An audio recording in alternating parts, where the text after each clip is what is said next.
Thank you. Good morning, everybody. Good morning. I gave me a microphone. I was planning to maybe at some point warn you that there might be an inflection point where I scream at you. So just be forewarned, there may be something that I think is so important I scream at you. It's not for disrespect. I forewarned you. It's just to make sure you understand that what I might be saying at that point is critically important for all of us as youth-serving folks that are trying to make lives better and provide a future for the many youth and families that we work with. I am JohnTuell. I'm the Executive Director of the Royal Canadian National Resource Center for Juvenile Justice. I hate to point out mistakes, but we are not a foundation. That would indicate that we have money behind us. I apologize. No, you don't have to do that. I do correct that. We are not built upon foundation. We were able to launch 10 years ago this December with 2 years of funding, and we've been able to maintain that, maintain and sustain our work, as you'll see, across the country. And really the topic of this discussion this morning is I believe we've been able to maintain that work in a positive way because we have built the foundation of our work on adolescent development, taking a developmental approach to youth justice reform. I hope I can translate for you what that exactly means, other than just a concept or some sort of research understanding. You can raise your hand and say, yeah, I heard a little bit about that as we move forward. That's really my goal in less than an hour. And I'm going to try to achieve that in even less than an hour so we can get to the place where I'm not talking at you, but we're talking with each other. Okay? So raise your hands at the 45-minute mark, because that's where I'm going to stop and entertain your questions, entertain your comments, and really perhaps even your challenges to what this represents for us in the youth justice field. By the way, you'll also note that I'm a part of a legion of folks who I think are trying to change the nomenclature around juvenile justice to refer to it as youth justice. There'll be some more information in the presentation today about why that might even be. Make some logical sense. But I'm thrilled to be with you. I always love being in Nebraska. There are some great folks here. That's not gratuitous praise. Actually, you may have heard me make some comments. I think you guys have sprinkled hecklers around this who I've had the privilege of working with over the last 7 or 8 years that I've been able to be in Nebraska. Just a little bit more about us. I can't bore you to tears about that. We did launch 10 years ago. We built upon about a decade plus of work where I was able to work within the McCarthy Foundation, Systems Reform and Juvenile Justice, the Models for Change Initiative. That's where the startup funding came from. And we are about system reform. But it's system reform, system improvement at every key decision point in the youth justice system, among every key collaborator and stakeholder, around every individualized assessment of the risks and the needs of a single youth and their family. So this is not way up here, but it's way up here so we can consistently, with fidelity, impact and fairness, impact every youth and family that we engage. Okay? And you can see it's built upon adolescent science. What I won't present to you today is any ideological sense of what needs to happen. As we know, if we even turn on the news, that's a dangerous place to go. I also take the position that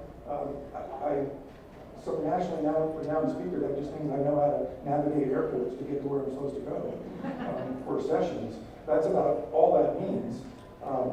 The fact is, if you take my opinion and quote that, you're probably in danger. But if you take some quotes from me where I'm reciting the research and the evidence and the quantitative and qualitative data that gives us a successful formula, I think you might be a little bit wiser. So that's what I hope to present to you. Not a single inflexible model, but a method, an approach, a methodology for the way in which we might serve our youth better. My goal today is to disseminate knowledge about adolescent development, hopefully to connect that to an application in practice, in policy, in treatment, and intervention that produces successful outcomes. And actually, truthfully, the last slide is my best example, which was created here in Lancaster County, of the way in which we apply this in practice, in policy, in treatment, in intervention, in service to those youth and families that result in the goals and the missions of a youth justice system. What are they, by the way? What are we trying to achieve? Real quick. But juvenile justice, what are we trying to achieve? Yes, ma'am, I'm sorry. So the question wasn't clear because you had to repeat the question. On me again. Yes, that's what I'm asking. Reduction in crime. Yes. Reduction in risk, reduction in recidivism. What else? Modifying troubling behavior. Awesome. To a positive behavior pattern, right? What else? Accountability. Absolutely. Those three combined are what I speak to from the RFK National Resource Center. I think that demonstrates that it is a shared mission, vision, goals, objectives, outcomes among all our stakeholders. Do we have any prosecutors in the room? Oh, good. No. Judges. Do we have any judges? Awesome. There is total freedom. Turn the mic off. We're on. All right. Again, Jody. Next slide. Step-by-step decision making. I hinted that this is from arrest in the community. Do I believe law enforcement has a responsibility as a stakeholder in this effort, in this understanding that we're going to be talking about today? Absolutely. Do I believe prosecutors and judges? Absolutely. I'll probably get into a little bit more about that and maybe share a highlight that hasn't yet been spoken about in public today. So you have something that you can say was a zinger as you leave. Hey, we've been through 3 editions of a probation system review guidebook because in that system we form, we follow a framework of activity that takes us through an understanding of how decisions are made, what principles, what tenets, what philosophies drive that in every key decision point among every key stakeholder. This has taken us through work across state and local jurisdictions across the country and actually in Guam and our territories. And it focuses on the management and the policies and the procedures that management deploys. It focuses on those interagency collaborations, all the stakeholders. Who do we have in the room, by the way? I know some people because I just watched you present from a mediation center. Who else do we have? Do we have clinicians? Public defender. Public defender? Remember, I said county attorney, not public defender. No, white hat. Yeah, got it. Who else? Just real quick. Who else? Therapist. Probation. I'm sorry? Awesome. Great. Social work. Fabulous. Undergraduate degree. Welcome to the club. Great club. So step by step, we look at the interagency collaborations. We look directly at probation supervision. Having been in probation for 17 years, as a probation officer, probation supervisor myself, maybe selfishly, I regard probation as a potential heartbeat of the youth justice system. We are the informants to the key decision makers, and then we are the executioners of good, sound case management, case plans to help change those young people's lives. We're in their lives. In fact, the research is pretty clear. We can be a key component in a relationship with those youth to change their lives. And then we're also looking at something that is far too often overlooked, the quality assurance, the continuous quality improvement cycle as a part of the youth justice system. So whether or not we know what we're doing is successful, and therefore can it be sustained, is critical. That's what we look at in these system reviews. And again, it gives us a chance, well, it has given us a chance in these jurisdictions, and thankfully, just last Friday, we learned that we'll be working in 3 more jurisdictions because of a 2-year project with the State Justice Institute. And we were working in San Diego County, and there were criteria, I swear, when we chose that site. The San Diego County, Clark County in Washington, and a 3-cluster set of counties in western North Carolina, rural western North Carolina. So we'll be adding to our experience here. Where we've achieved success, and I'll talk about this time and again, we've achieved success because of a strong commitment among all of those collaborators to the understanding of adolescent development and positive youth development in achieving those 3 goals that we outlined that are part of our youth justice system. We just published, we released it in March, this innovation brief. It's called brief. I'm not normally brief, so this brief is 25 pages. I think you can meander through that, but it captures the last project that we were funded by OJJP to do, 6 sites. It captures the readiness, the leadership factors, the process, priorities. What it really captures is the challenges and obstacles to lead to systemic reform that improves the system performance and improves youth outcomes. What is one of the most fundamental core characteristics of all 6 sites, including Lancaster County, Nebraska, as one of those 6? What is one of the most fundamental characteristics? Their commitment to adolescent development, positive youth development, and what I'll be speaking on this afternoon, the application of the risk needs responsivity instrument in tandem with examination of trauma and a comprehensive examination of behavioral health to produce the kind of plans, case plans, dispositional orders, and then execution of case management to achieve those goals. That's what this captures. There is, fortunately because of these 6 sites in blueprint, a pathway forward. I think these guys, including Lancaster County and Nebraska, have carved that path for all of us around the country. As leaders, as stakeholders, in every role that you guys have played and do play. In principle, policy, and practice, it's applied in these 6 jurisdictions. What do they apply? They started here, really the session that we have today. Okay? They started here. They started with adolescent development. I'll let you read the slide. Okay? The 3 characteristics. This is really excerpted from a 451-page report that I expect you guys to have read by tomorrow morning. Okay? And this is where I might scream at you. If we do not have this understanding, then I'll argue we have no flippin' chance of being consistently successful with achieving the goals in our youth justice system in our direct work with these youth and these families. Now, I have argued, and been shortly thrown out of the room, that I consider it dereliction of duty that we may not have a comprehensive understanding of adolescent development. I'm not sure you all share that view, and now at the exact time that I actually break from a partnership with the audience and suggest that, how many of you have an understanding of that 451-page report from the National Research Council on the brain science of adolescent development? Now you're all frightened to raise your hand. How many have read it? How many have attended training on adolescent development? I've got to see some hands there. Awesome. How many believe that you could apply with proficient application and understanding of adolescent development in your case management, case planning? Awesome. Come on, Adi. Join me, and I'm not joking there. Join me, and let's talk about this. That's where I want to get in this presentation today.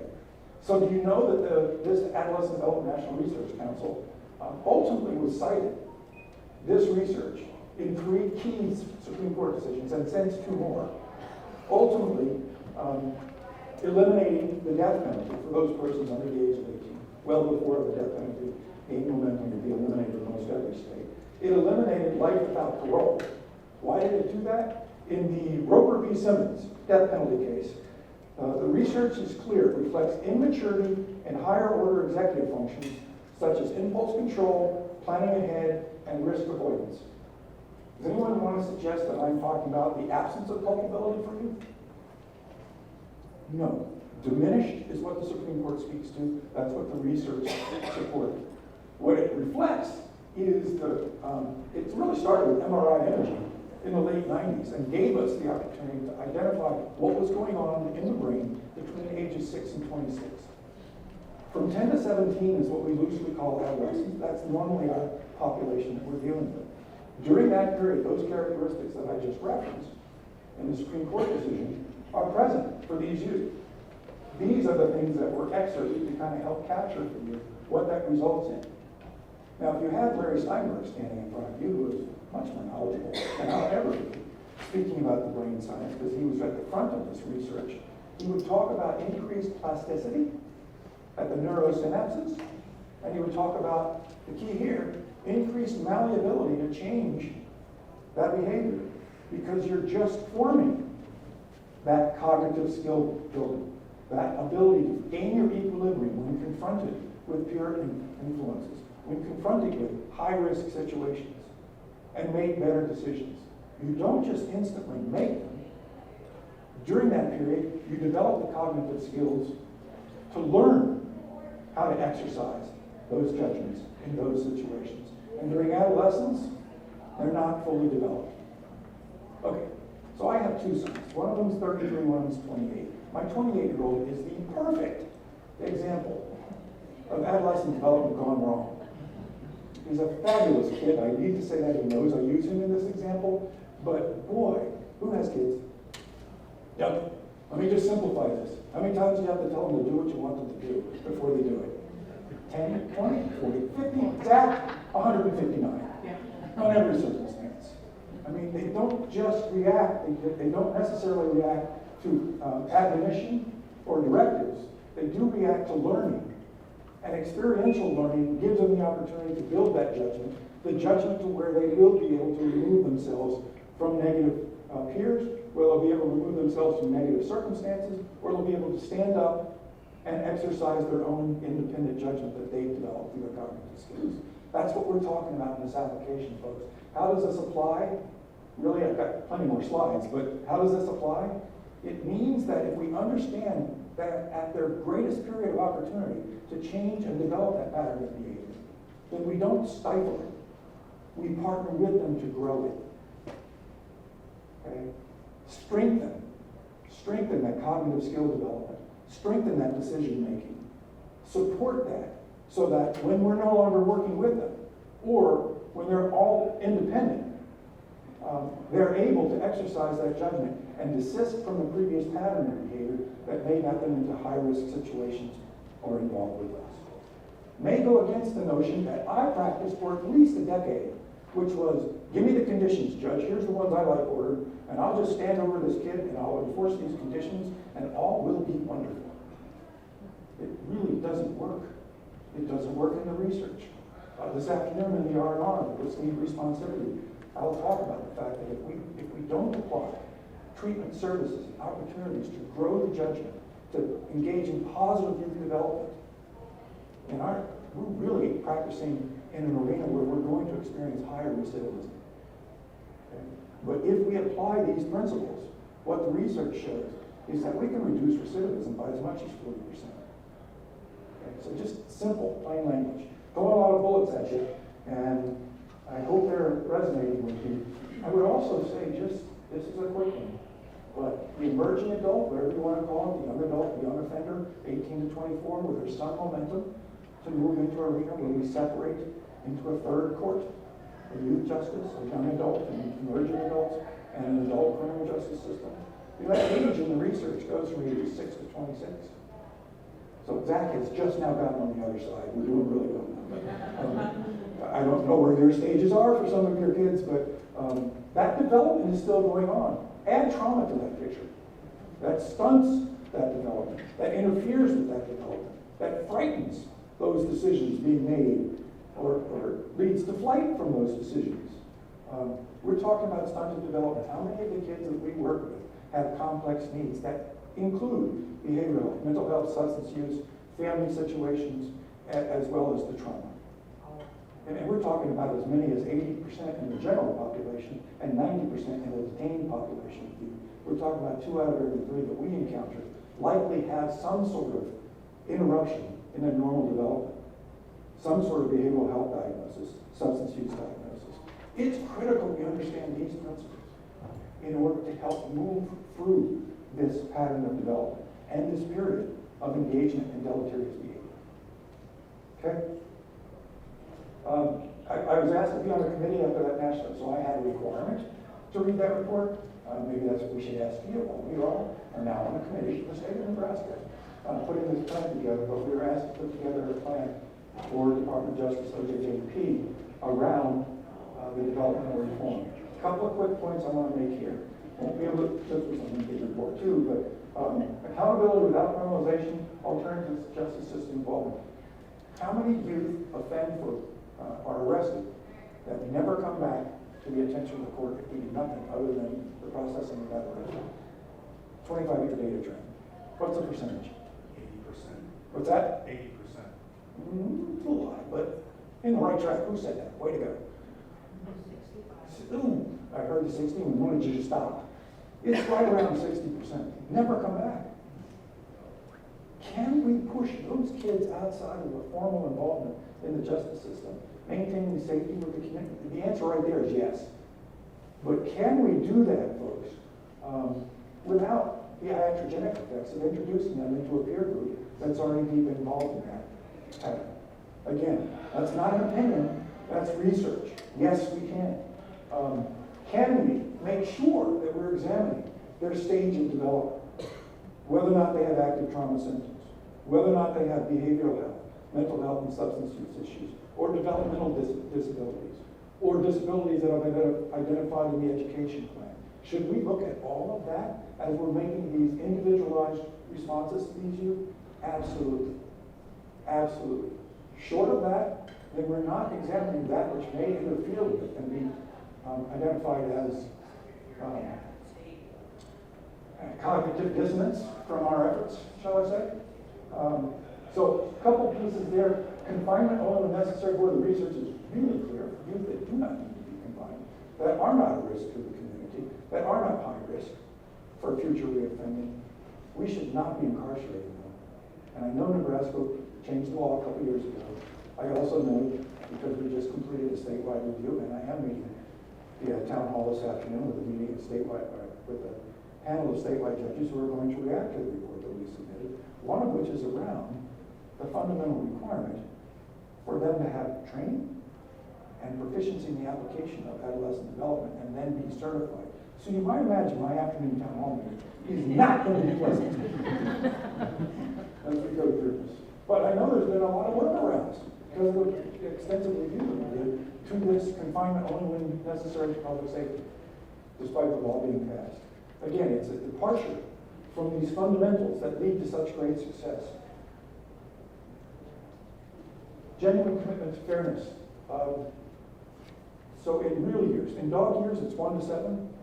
In real years, what is 1 month to a 14-year-old? Yeah, it's about 7 or 8 years as well. Something like that. Genuine commitment to fairness, folks. We're obligated for case processing methods. That's tied to this as well. That are timely, that are proportionate in our exercise of sanctions, and that are fair. Okay? They need to be seen as fair, or we won't have them as partners in bringing about the change of behavior when we focus on the adolescent development. I said dog years, and a dog appeared. I swear that it was not hallucination. It was a dog. Somebody needs to confirm that. I saw that dog, and I'm just thinking, okay, he went off the edge. That's not true. Family engagement was not overlooked there. It's not central to what we're talking about right here, right now. In this best practices alignment, I've mentioned so many areas where developmental reform impacts our usual procedures and policies in working with youth. Here are many of those. All right, let's take a quick scan for it. I said you were going to yell at me at 10 of, or 15 of, and can you give me 5 more minutes before we speed up?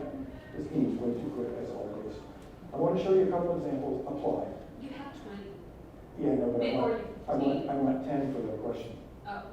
Oh, 40 or 15. Oh, I can slow down. Let's relax. Jeez. Anybody got any questions so far?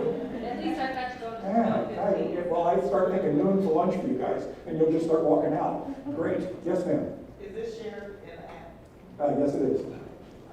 Awesome. Yes, otherwise there would be a quiz. I'm going to not do my quiz.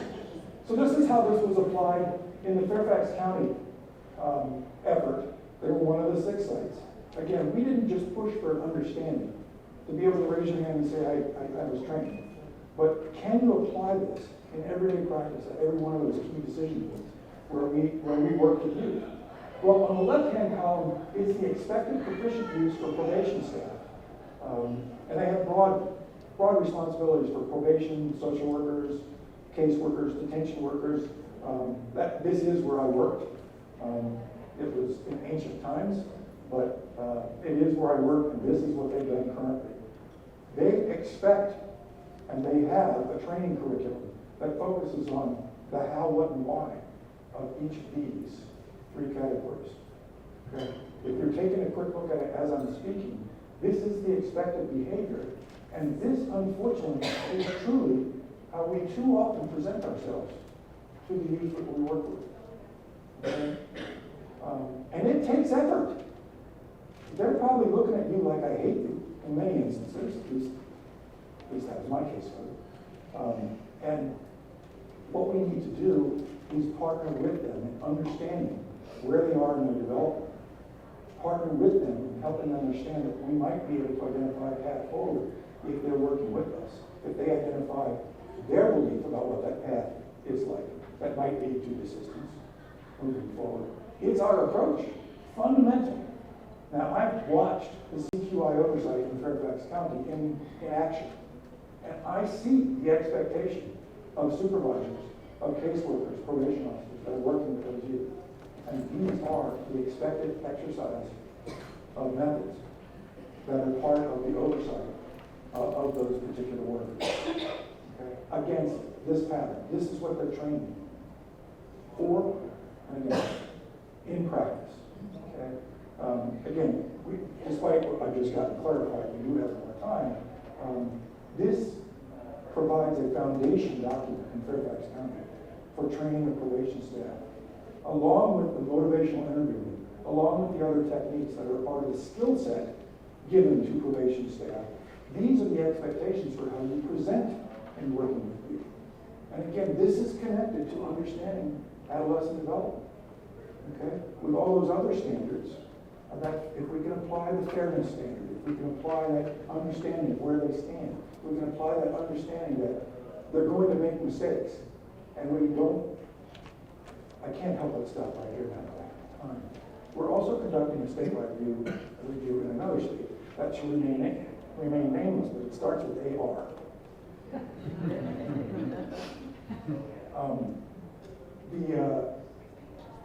The practices I have witnessed there, probation practice, actually stated publicly to me in 5 different jurisdictions where we conducted a review across the state, that their job is to enforce the conditions of the court from their office and receive reports of violations from the field in the community. That's a probation philosophy across the state. I don't know if you knew that was going on. I don't know if your colleague in the office next to you was doing that. I don't think so here in Nebraska. But I hope it still surprises me, but I hope it does surprise you. But that's still an approach taken by professionals working with kids across this country. Now, if you see the terse nature of my reaction to that, it's because I am so committed to what the research and the science say about the approach I'm sharing with you today, and the absolute necessity of having this understanding when we work with these youth and families. It's just so evident that's what produces the change we desire. And yet, for you who attended the 2021 symposium, I had said not my 12 minutes opening on 2024 symposium, as opposed to my optimism, will be lambasting and naming the states where we're familiar with the fact that this awareness is like the devil. Oh, no, that doesn't work. Don't come here and tell us that this science applied in this way brings about the change in behavior. I know what works. This is a difficult lift in some jurisdictions. Okay, moving forward, just this fundamental approach after you've been trained on that understanding. So the Fairfax County manual, the very notion on page 1 of the science that was quoted in an earlier slide, and the fact that these characteristics will provide the foundation for our casework in Fairfax County does provide an incentive for caseworkers knowing that this is what they'll be evaluated on. So it's implemented right from the start. This is your expectation. Same goals and missions that we shared together. These are your expectations to achieve those. So you can start to incorporate it actually into practice, into expectations, into foundational knowledge, probably the reverse order of what I just said, but for the way in which we achieve the success in working with our youth. Okay? And obviously I've captured again, look what Fairfax County quotes. Now I'll admit, I like the fact that they identify that translating practice of that developmental reform in the youth justice system. That's our document. I would commend that to you. I think that's a short brief that really gives you the elements of argument to say, well, this is what the research is. This is what the evidence suggests. Here's Supreme Court decisions. Here's other state policy. Here's results. If we just make a commitment to this kind of understanding and working with our youth. Let me stop here and say, how many of you would lean towards saying, yeah, this is my approach in working with the youth and families? Awesome. Okay? Some of those were not tepid raised hands too. I like that. I appreciate that. I often say in the jurisdictions in which we work, if we can just get to 5149 on the side that raises their hand, and we can start to roll downhill with some more momentum. In fact, in another jurisdiction, not sure we may name us, in Wisconsin, they were actually experiencing turnover as they made this commitment. We asked them for a 1-year period to measure why they were experiencing turnover, and 24% of their resignations were, this job is no longer for me. Well, so quietly we celebrated that because they were getting in the way of a routine practice that would allow us to be fair.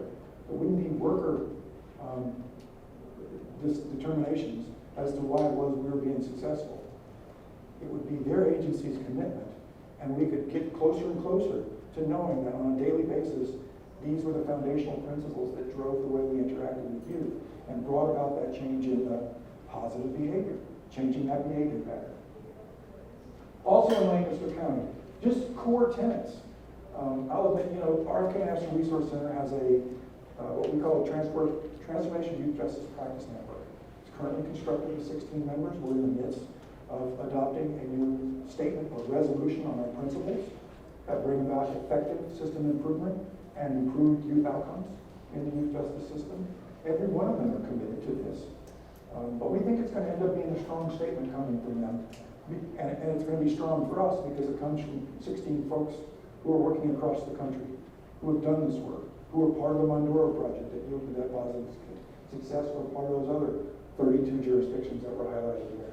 I think this is important, and Lancaster County included in their principles, their fundamental principles, this. Okay? I can assure you it's in practice.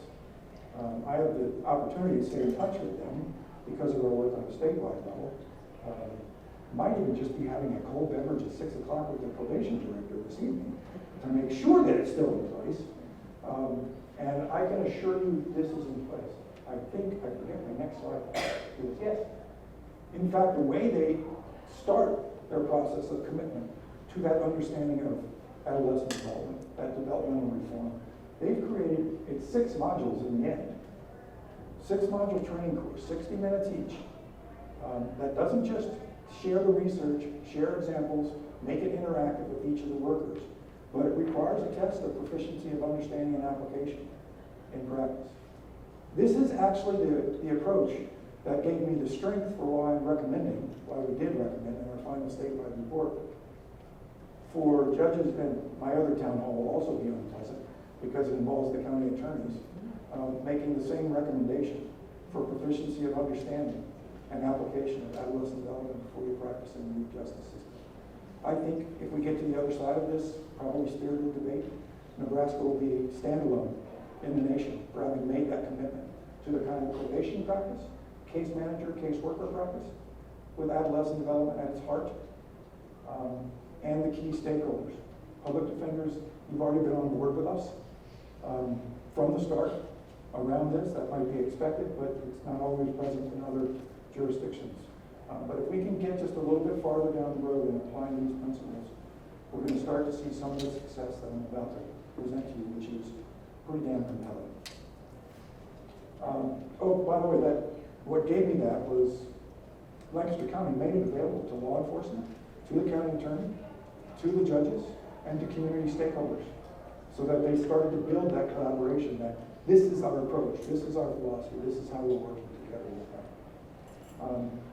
And then, of course, they have a guidance in Lancaster County that, once again, speaks to the adolescent brain development, understands where trauma can undermine our best laid efforts to support that development, and that we have to attend to that. I should mention, when we're talking about trauma, once again, hey, I attended training on trauma informed. Great. We're a lot farther along than that right now. And the reality is we understand that everyone has trauma instances, has trauma circumstances. Once again, among the general population, even the general population, it's 60 to 75%. We have trauma histories.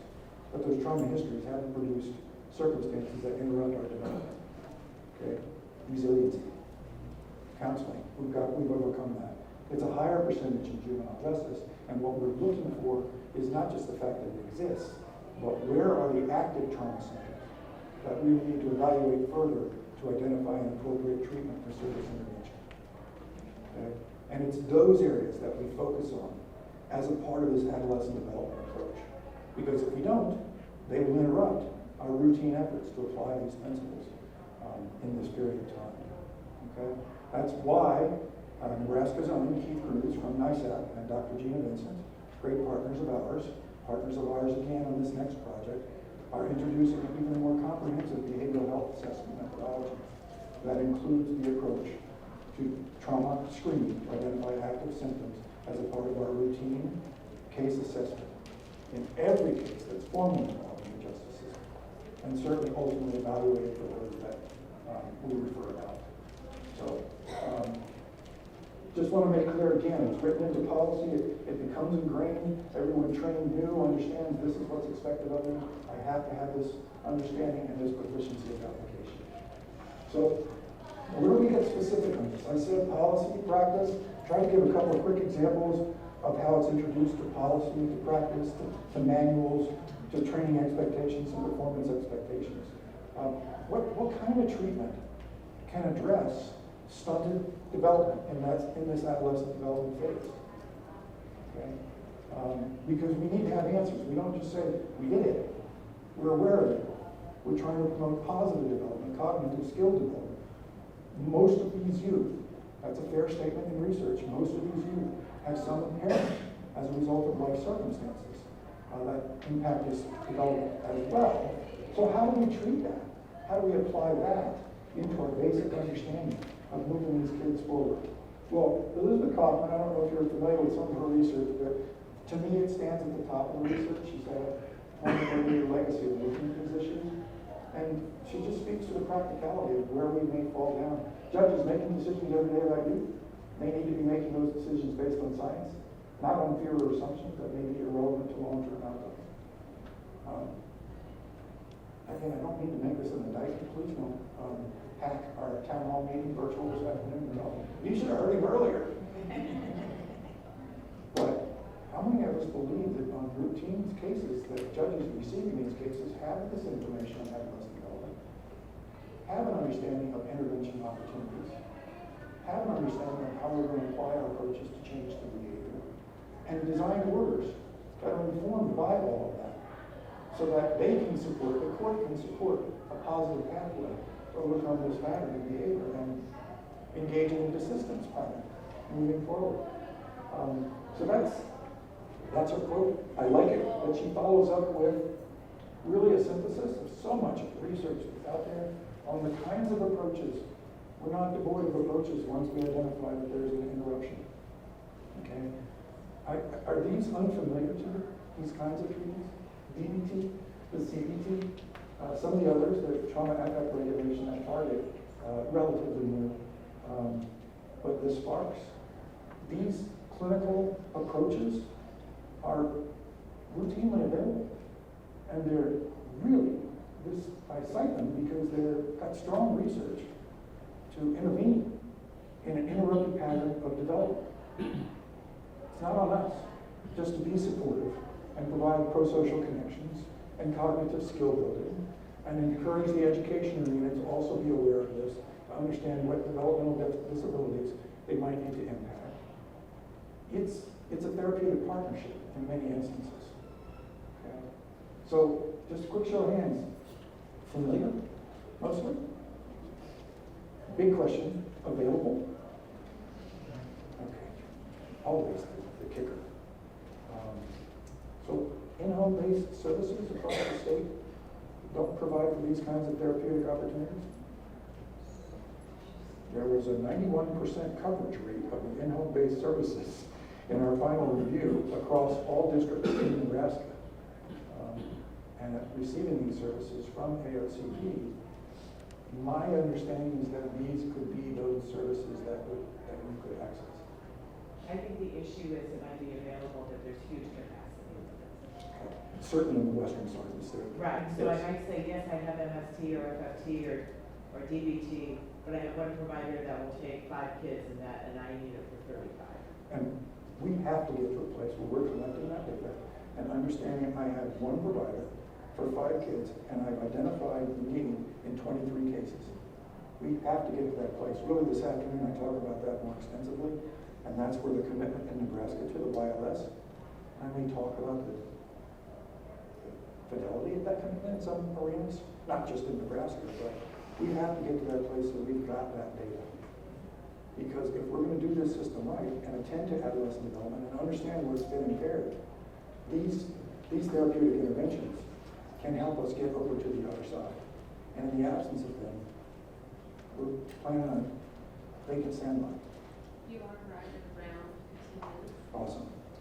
And I'm still freaking talking. I'm close, but I gotta get, oh, no, where did it go? Oh, son of a gun. Well, I've got a copy of a slide that I'm going to tell you about. I've almost got it memorized over time anyway. Let me take you to the last place.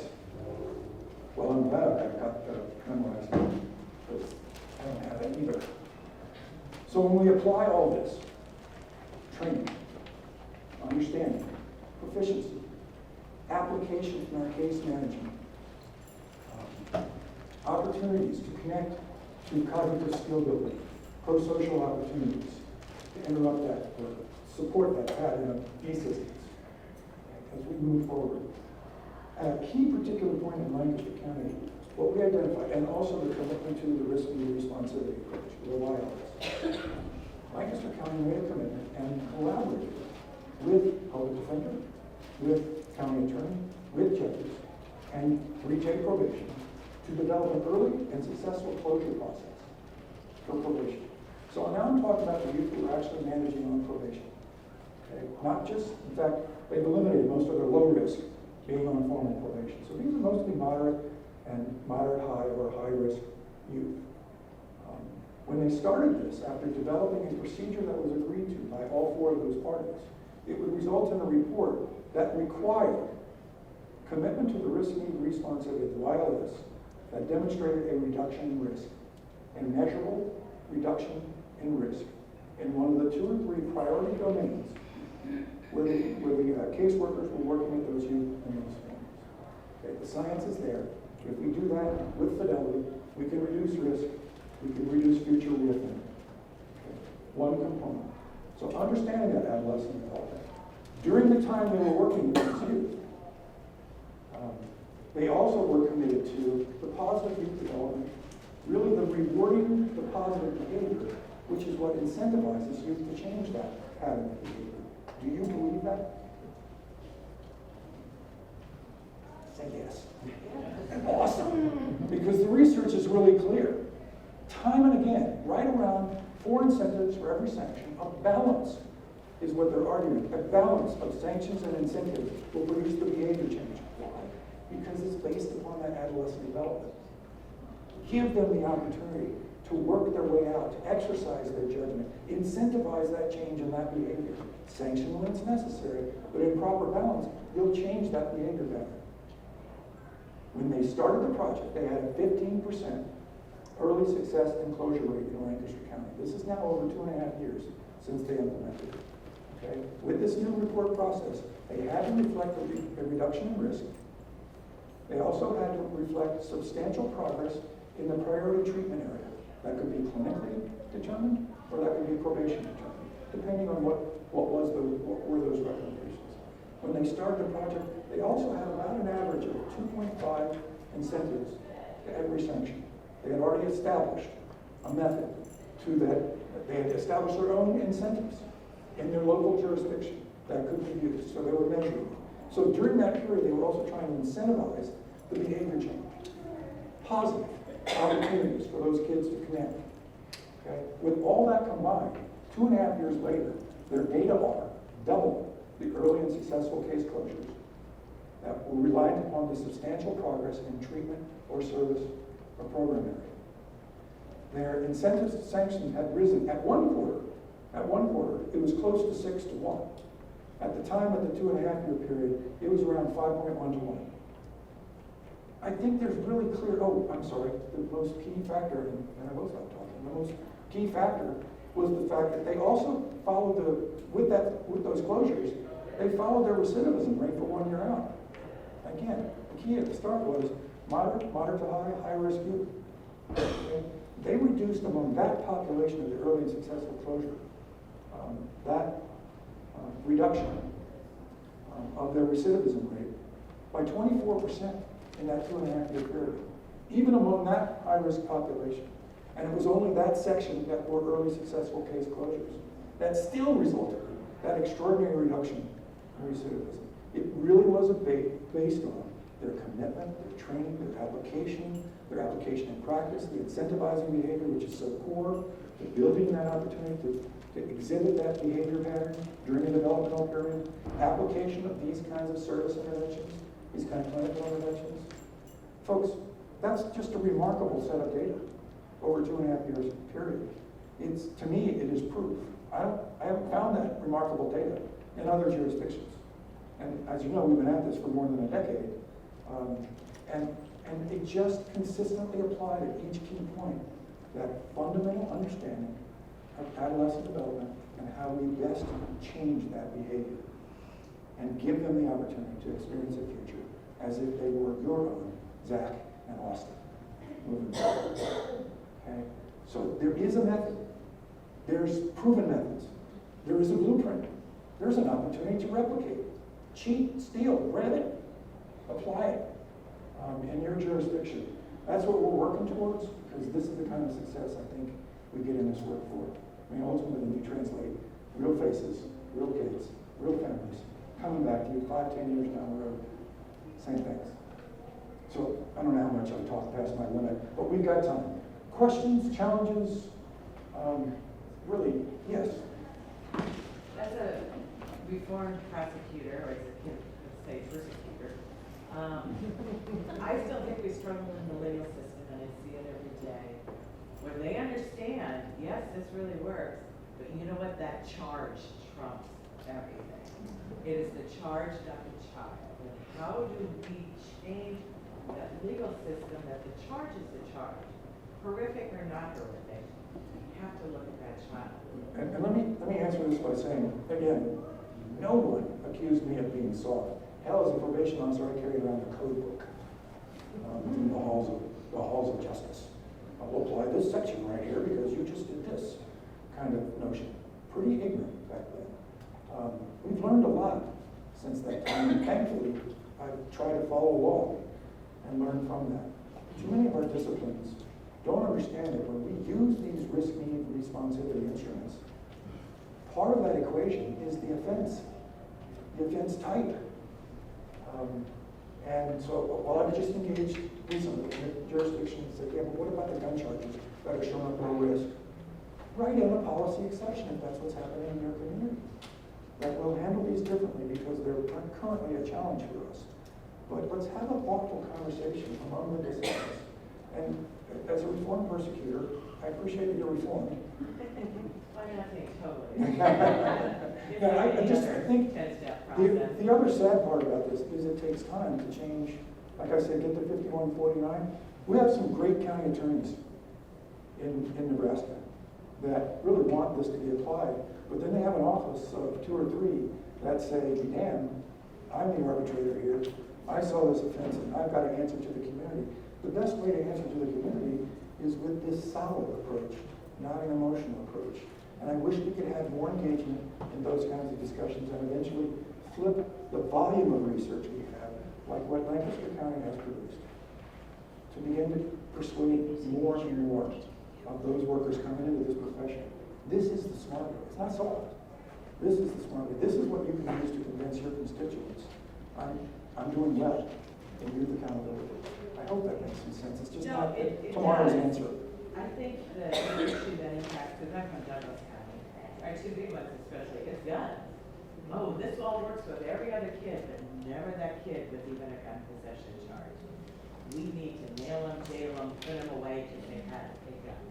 So the overall national data is really somewhere between 7 or 8 and 12% are high risk when we apply these instruments. Okay? It's also about 1 to 2%, and that's pretty high in my estimate, of gun offenses. In some jurisdictions, they're creeping up, and we got to acknowledge that. But I think, again, this approach says let's look more closely than just at the gun. Okay? There's no question. Hey, look, I wrote a report in Seattle where they were at the zero detention, eliminate the system. And I said, you can't eliminate detention, you can't eliminate this youth justice system. You can't. We need for some. So that's not where I'm coming from, but if we can have a logical discussion about gun violence or gang violence, which I think is both part of the Omaha situation, then we can address individualized methods to at least mitigate against and hopefully in the end ameliorate this scourge of gun violence among our young people. It just takes time, and we've got to get away from a philosophy that says, oh, I'm just going to lock them up. Well, if we do, let's apply the best thinking about how we can undermine that system or pattern of behavior. There are ways we can do that. Not everybody that fires a gun ends up being in jail for 50 years. Or had it on. Exactly. So, yes, sir. Kim, I'll tell you what we do in certain counties, public defenders, we take the offense and we kind of reverse engineer or deconstruct it and pull out concepts of adolescent development. The presence of peers, the pressure of peers, the risky behavior, the reward, the cost benefit analysis that is effective that we have. And we try to individualize it, and you're right, it does take time because we lose. But I like to think that we're losing forward in that we're educating and we're training so that one of these days, one of these years, the light's going to come on.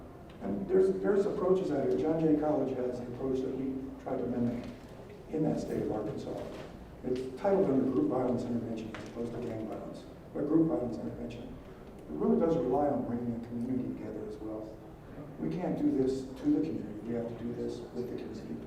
We have to do this with the family. And if the family is not the... It's public. It's a public health issue. Absolutely. It's not Absolutely. a juvenile justice issue. It's a public health issue. Yeah, and if we limit it, which we so often do in our youth justice system, if we just limit it, it's guns, get them off the road, detain them, and we've done our job. No, that young person is going to return to the community. And so there are some approaches that work with the family, and again, family/caregiver or immediate support system for those youth. I'm the first to say that I believe there's some solid research about the nuclear family that supports with a mother and a father. I'll argue that till I'm blue in the face. But that's not the system, and that's not the structure we have in many of our families, and that doesn't mean that next structure can't be acquiesced to provide that same kind of positive system and supports. So we work with the community, work with the family and caregivers. There's approaches that have intervened successfully, starting back in the 90s with what they call Operation Ceasefire, which is a lot of what group violence intervention approach from John Jay College was built upon. We can attack this issue, but these still need to be fundamental parts of how we support that youth in desisting from that pattern of behavior. So I hope I didn't get preachy there, but it gets back into the fundamentals that will allow us to be successful. And there's just no argument in the research that even if you carried a gun, you're still an adolescent. You still have the same developmental issues that you're confronting. We still have to contend with them if we're going to break that pattern of behavior. They're 5 minutes early. Oh, no. You got 5 minutes. I checked the clock. Yes, and this better be good. Okay, John, when 3J made the commitment to really put at the forefront Yes. training, did that trickle down to the requirement for their service providers in the community? You said that they offered it, but do they require their service providers to have that level of training and understanding of adolescents? I think the fairest answer I would give there is it's aspirational, but it hasn't occurred. Thanks. And We should all aspire to it. well, there's no question we can aspire to it, and through that, when they get more of that data that I referred to earlier, we can make a stronger case for providers saying, well, I have to serve that. Even if it's a physical interest, I have to serve that need.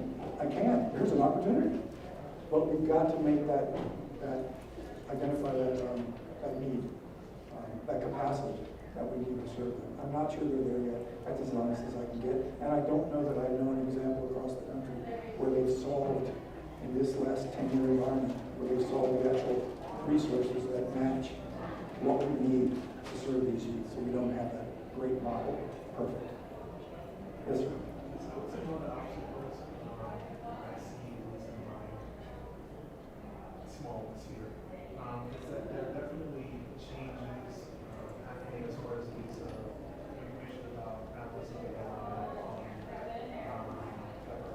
level or even on some professional side, so what about the dark care side, which have to work very hard with detention facilities, and maybe are not required to understand adolescent development as part of their minimum requirements for employment. So detention workers who may not have that same requirement as the case workers is the premise.